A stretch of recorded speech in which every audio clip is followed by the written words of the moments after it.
Let's keep it moving here. I want to get back to the other major story of the day. We continue to react to the blockbuster trade sending James Harden to the Brooklyn Nets to team up with Kevin Durant and Kyrie Irving. We now welcome former NBA champion Kendrick Perkins to the show. Stephen A., you're up here first, though. Hey, Perk. Good to see you. Is Harden under the most pressure of any player this season? No, I don't think he's under the most pressure. For me, it would be Kawhi Leonard. And the reason I feel that way, and I haven't jumped off that bandwagon, I've been consistent, and I know I'm standing alone. But Kawhi Leonard is the one that came to Los Angeles with the NBA title from Toronto and the NBA Finals MVP. That was fine. But the dude with the commercials and talking about LA is his town now, with the king dangling from the crown dangling from his mirror and all of that stuff, basically putting LeBron on notice. It's a new day, and here I come.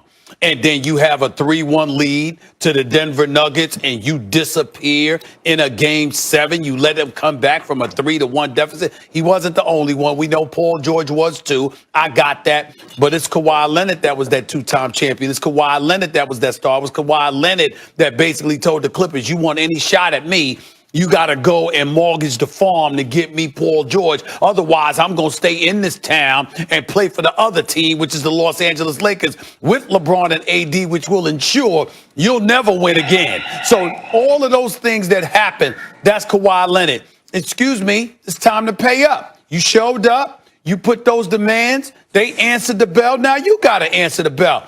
This dude, by Max Kellerman, was considered the best player in the world. Number one. That's what Max was saying. Max was talking all of that, Kendrick. He said, Kawhi is that dude. He's the one. I know the whoops and the oops ultimately came thereafter, but damn it, that was after a year saying he was the best in the world. And listen, you can say what you want about Harden. He's been on the radar. KD's back. He's on the radar. Kyrie's on the radar. We get all of that. Why does Kawhi Leonard get to fly under the radar? He is a superstar. He is one of the top 5 players in the world. I want to see him show up. And I desperately want to see him go against LeBron head up, straight up in the conference finals. That's my dream scenario, personally.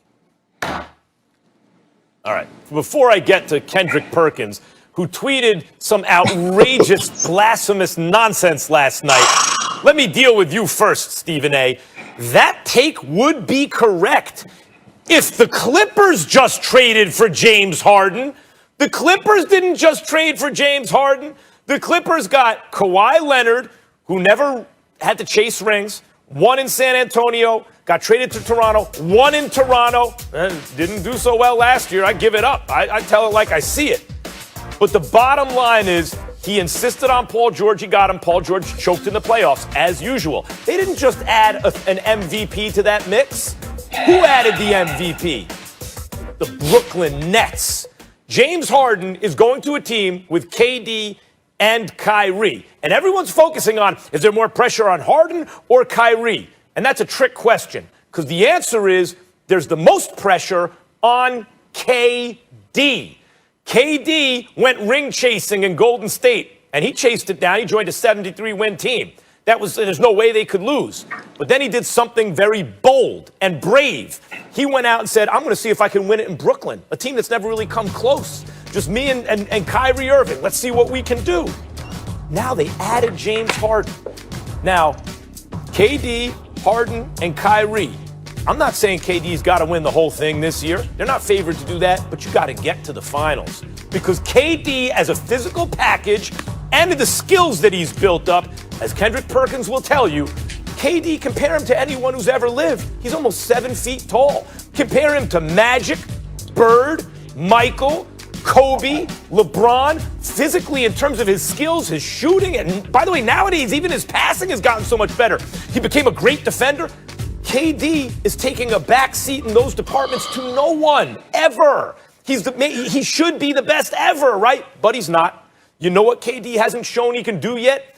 Lead a group of guys to a championship who's not necessarily supposed to win, who just has a fighting chance. Didn't do it in OKC. Warriors, come on. He added a dude to a team that's already won a championship and won 73 games, an MVP. Of course they're going to win. No, this is something new. Why isn't there's Bird, there's Magic, I said Kobe, obviously, Jordan, LeBron, right? Those guys all did that as the alphas on teams, on various different kinds that led them to the championship. KD's got to do that now. He ain't even got to win this year. He's got to get there this year. The most pressure is on KD.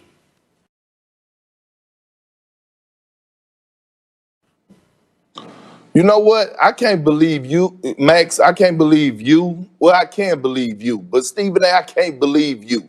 All right? To come on here and both of you guys talk about two guys that are already champions, two guys that are already got two finals MVPs, and go sit up here and tell me that both of them are under the most pressure this year. No, James Harden is. First of all, Max, you not checking nothing, all right? Let's get that straight real quick. You not checking nothing. I ain't come on here for you to be talking about you go check me. You ain't checking nothing. James Harden is under the most pressure this year.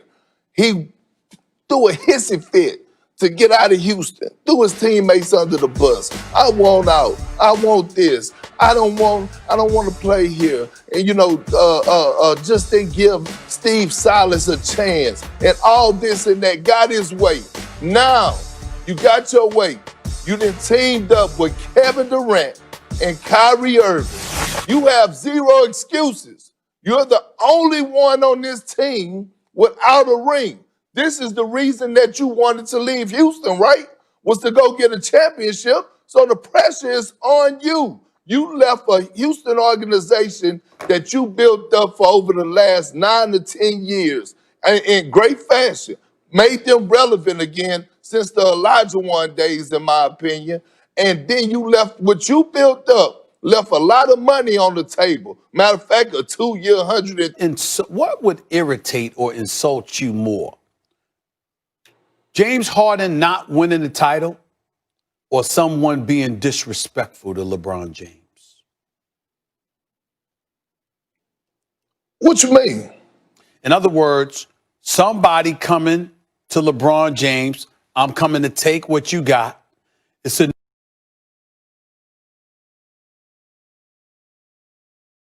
new day. It's a new era. Your time has passed. My time is here. We're forgetting how Kawhi arrived in L.A., how he elected to paint himself upon arriving in L.A. I'm not negating your point about James Harden being under immense pressure. I get that. But we also got to look at the fact that, again, you're looking at Kyrie being there. You're hoping they'll get their stuff together. It's not even his team in Brooklyn. We know it's KD's team. Kawhi is the Clippers. Everything they've done is for Kawhi Leonard. Everything. And I'm just saying, here's the only point that I'll leave you with, Kendrick, and then I'll shut up. I want you to remember that when you say what you just said, while it has very valid points, you, and to a lesser degree, Max, essentially is letting Kawhi Leonard off the hook. Okay, LeBron and AD are going to end up in the finals. We ain't even really thinking about Kawhi Leonard. We don't expect them to win. The Lakers are the prohibitive favorites. Where's the accountability for Kawhi Leonard when it comes to delivering the goods in L.A.? No, Stephen A., this is my bad, and let me correct myself, okay?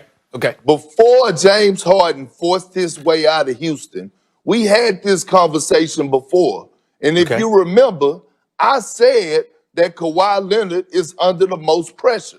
Okay. We already had this conversation. But now, since James Harden did what he did, and now he's with the Brooklyn Nets, I have a change of heart. And now I feel like he's under the most pressure because he's the one without a ring. All right. You're right, because I didn't recall you saying that about Kawhi. My bad. Look, the difference is there's pressure to get to the conference finals for sure for Kawhi. But we just saw it last season. And though Kawhi choked in Game 7, that wasn't normal for him in the playoffs. He had a very good playoff series, an excellent one, until then. It was Paul George who choked. And have they done it? That's what Paul George has done throughout his career in the playoffs. Have they added anyone that would change that? We were all talking about, what if they got Chris Paul? What if they got Rondo, right? They didn't get any of that stuff. No, they replaced Montrezl Harrell with Serge Ibaka. That's nice, but that's not the kind of addition that team needed to be considered the favorite. What? Let's be honest about this. Max. And you guys are saying Max, Kawhi because he's the best player on the team. Hold on, time out. KD is the best player on a team that already had Kyrie and is adding James Harden. He has to get to the finals, guys. He got to get to the finals.